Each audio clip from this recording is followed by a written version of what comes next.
Tukielekea pwani mwa nchi ni kwamba mwanamume mmoja mwenye umri wa miaka 44 ambaye alitekwa nyara na watu wenye silaha huko Mombasa ameungana tena na familia yake baada ya kutekwa nyara kwa siku 9.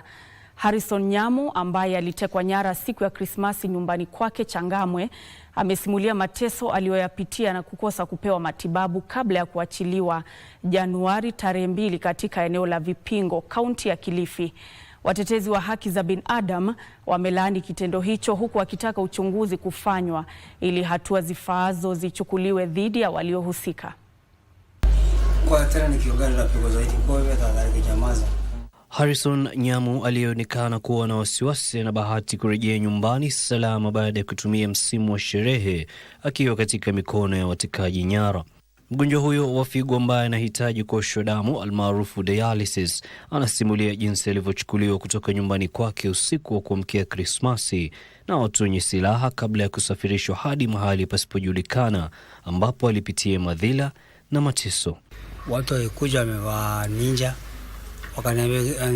wakaniambia kichwa chini na familia yangu wote tukarazwa, tuliporazwa mimi niliweza kuwekwa pingu na kuteremshwa mpaka chini kwa kali na kushikwa na kufungwa macho penye nilipelekwa sikujua, na nimepitia masaibu ya kutosha, na singetaka mwingine apitie masaibu kama hayo.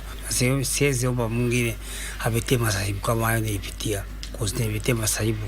Mkewe Lea Njeri ambaye alijaribu kuwafuata watu hao wenye silaha na kupata kipigo kutoka kwao, sasa anashukuru kwamba mlezi wa familia yake amerudi nyumbani salama baada ya kutumia msimu wa sherehe wakiwa na wasiwasi kuhusu mahali alipo na kama angewahi kurudi nyumbani akiwa hai.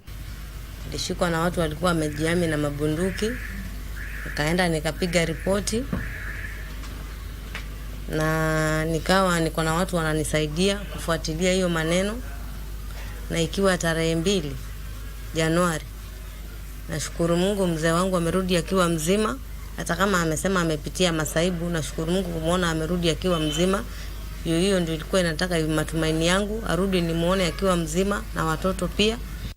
Wanaharakati wa kutetea haki za kibinadamu wamelaani tukio hilo wakidai uwepo wa vikosi vya utekaji nyara kinyume cha sheria, huku wakitoa wito kwa mamlaka husika kuharakisha uchunguzi na kuwafikisha wahalifu waliohusika mahakamani ili wachukuliwe hatua zifaazo. Tafadhalini fuateni sheria ili shida kama hizi zisiweze kutokea, na tunataka wale wote waliohusika waweze kujulikana ili mambo kama haya ya kuweza kuumiza mtu ambaye ni mgonjwa tayari anahitaji matibabu yasiweze kutendeka. Haki za kibinadamu za msingi za watu ambao wameshikwa zinafaa zizingatiwe. Endapo mtu yeyote amefanya makosa, serikali ina haki ya kumshika na kufuata kanuni za nchi na kumhoji. Yusuf Far, Darubini.